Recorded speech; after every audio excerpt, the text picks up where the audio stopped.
Recipe शोमध्ये आज आपण करणार आहोत मस्त कुरकुरीत अशी आळूवडी. तुम्हाला सांगू का, आज आपण जी आळूवडी केलेली आहे त्याचे पदरसुद्धा अजिबात निसटलेले नाही आहेत. अगदी गोल गरगरीत आणि तेवढीच कुरकुरीत अशा पद्धतीची आळूवडी कशी करायची, चला पाहूयात. एका बाउलमध्ये मी घेत आहे 2 कप चाळून घेतलेलं बेसन पीठ. ज्या वेळेस आपण बेसनाचा कोणताही पदार्थ करतो की नाही, तर त्यावेळेस हे जे बेसन पीठ आहे ना, ते चाळून घेणं खूप जास्त गरजेचं आहे. कारण की बेसन पिठाचं पातळ पीठ करत असताना नेहमी गुठळ्या होतात आणि त्या जर तुम्हाला टाळायच्या असतील तर ते पीठ चाळून घ्यायचं. यामध्येच आपण टाकत आहोत थोडीशी हळद, म्हणजेच पाव चमचा हळद. इथं आपण अर्धा चमचा जिरा पावडर घेतलेली आहे. ओवा घेत आहोत अर्धा छोटा चमचा. अशा पद्धतीनं हा ओवा आपल्याला क्रश करून टाकायचा आहे. नेहमी कधीही ओवा अशाच पद्धतीनं क्रश करून टाकायचा, तरच त्याचा फ्लेवर त्या पदार्थामध्ये उतरतो. त्याच्यानंतर इथं आपण घेतलेले आहेत तीळ. तीळ पूर्णपणे ऑप्शनल आहेत बरं का, पण काय होतं, ही जी वडी आहे ना त्याच्यामध्ये हे तीळ खूप जास्त उठून दिसतात आणि अर्थातच तीळ खाल्लेले शरीरासाठी कधीही चांगलेच आहेत.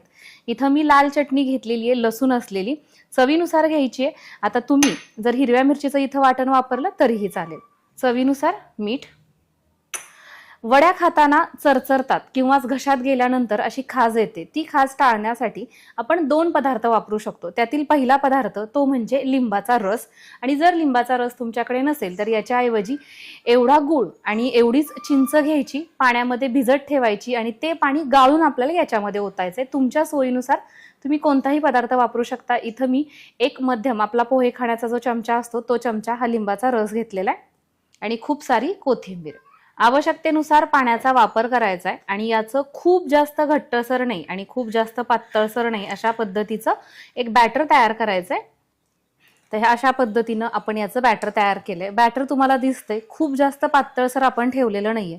कशामुळे? कारण की आपण ही जी पानं आहेत ना ती अर्थातच धुवून घेतो. पानाला थोडंसं पाणी लागलेलं असतं आणि प्रत्येक वेळेस पानांना हे बॅटर लावत असताना थोडं थोडं पाणी याच्यामध्ये मिक्स होतं आणि तुम्हाला हे नक्की जाणवलं असेल की हळूहळू हे बॅटर आपल्याला पातळसर झालेलं जाणवतं.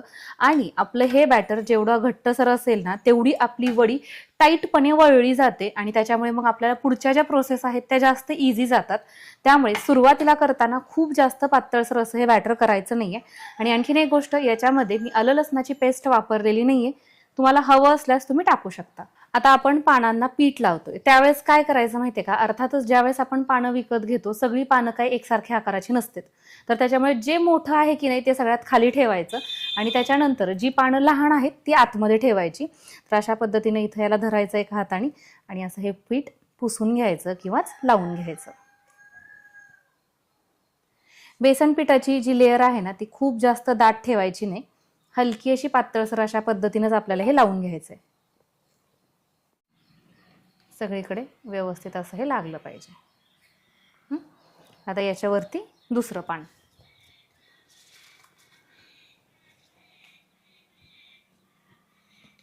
इथं देठ तुम्ही काढताना बघताय की एकदम या पानाला चिटकून देठ काढायचा.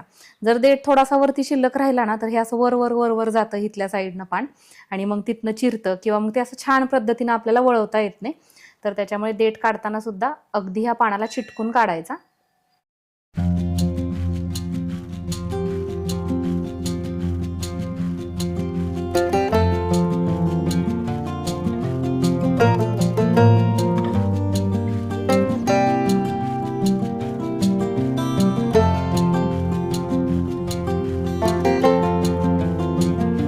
जेव्हा आपण लहान पानं वापरतो त्यावेळेस फक्त मधल्याच साईडनं सगळी पानं लागू नयेत याच्यासाठी इथं तुम्ही हे पान बघताय मी वरच्या साईडला चिटकवलेलं होतं आणि आता हे पान मी खालच्या साईडला चिटकवलंय. अशा पद्धतीनं आपल्याला ती ऍडजस्टमेंट करायची आहे.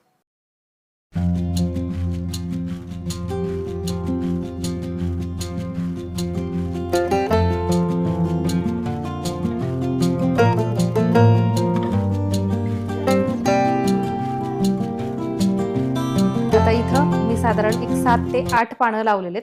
तुम्हाला किती पानं लावायचेत हे तुमच्यावरती अवलंबून आहे. जेवढे जास्त तुम्ही पानं लावताल तेवढी जास्त वडी तुमची अशी मोठी मोठी होत राहते. आता आपल्याला हे वळवून घ्यायचेत.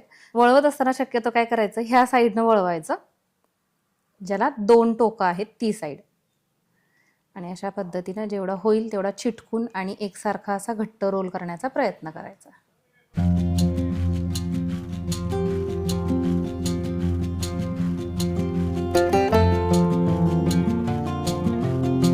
या प्लेटला आपण अर्थातच तेल लावून घेतलेलं आहे आणि हे जे पदर आहेत की नाही ते आपल्याला खालच्या साईडला करायचे आणि अशा पद्धतीने हे प्लेटवरती ठेवून घेतोय.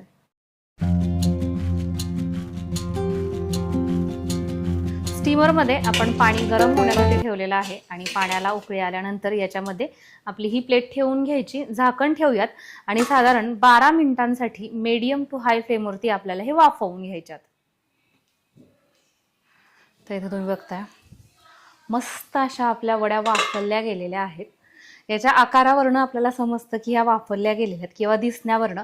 आणि जर नाहीच लक्षात आलं तर सरळ मग काय करायचं माहितीये का, तुमच्याकडे असेल तर टूथपिक घ्या, नाहीतर मग सरळ चाकू घेतला तरीही चालेल. अशा पद्धतीने याच्या आतमध्ये घालून बघायचं. तर तुम्ही बघताय अजिबात पीठ लागत नाहीये ह्या काडीला, वडी वाफवली गेलेली आहे. काढून घेऊयात. आता या वड्या पूर्णपणे थंड झालेल्या आहेत. थंड झाल्यानंतरच याला आपल्याला कट करायचं आहे. हा सुरुवातीचा भाग ज्याला पीठ कमी लागलेलं आहे. आणि आता ह्या किती पातळ किंवा किती जाड चिरायच्यात ना ह्या तुमच्यावर आहे. पण काय होतं, आपण जेवढ्या पातळ चिरेल ना तेवढी मग ती छान मस्त कुरकुरीत होण्यासाठी मदत होते. पटकन कुरकुरीत होते आणि जास्त वेळेसाठी ती कुरकुरीत राहते.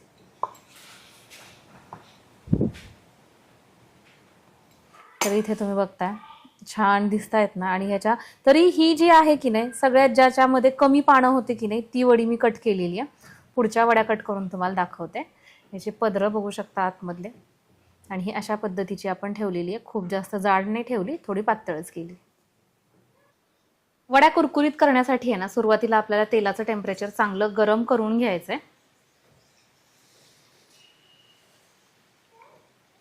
आणि गॅसचा फ्लेम आपल्याला मीडियम टू हाय असा ठेवायचा आहे, लो फ्लेम करायचा नाही, नाहीतर मग काय होतं ते वडी जी आहे ती तेल पिते. तर त्यामुळे मीडियम टू हाय फ्लेमवरती मस्त कुरकुरीत अशा या वड्या आपल्याला तळून घ्यायच्या असतात.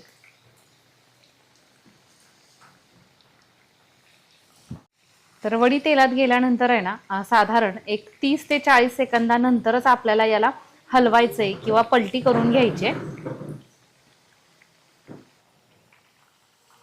आता सध्याच्या स्टेजला आहे की नाही वडी तळली गेलेली आहे. फक्त ही जी वडी आहे की नाही ती सॉफ्ट अशा पद्धतीनं तळली गेलेली आहे. तुम्ही या स्टेजला सुद्धा हिला काढू शकता.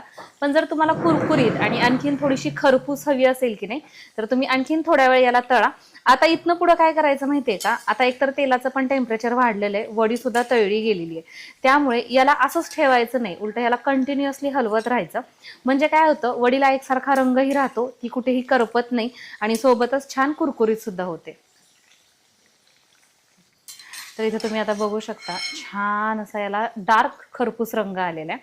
वडी मस्त कुरकुरीत झालेली आहे. आणि तुम्हाला सांगू का, तेलातनं बाहेर गेल्यानंतर सुद्धा थोड्या वेळ ती याची जी प्रोसेस आहे की नाही ती चालूच राहते आणि तिथनं पुढे ही छान मस्त कुरकुरीत अशी होते. त्यामुळे आता ह्या वड्या काढून घेतेय.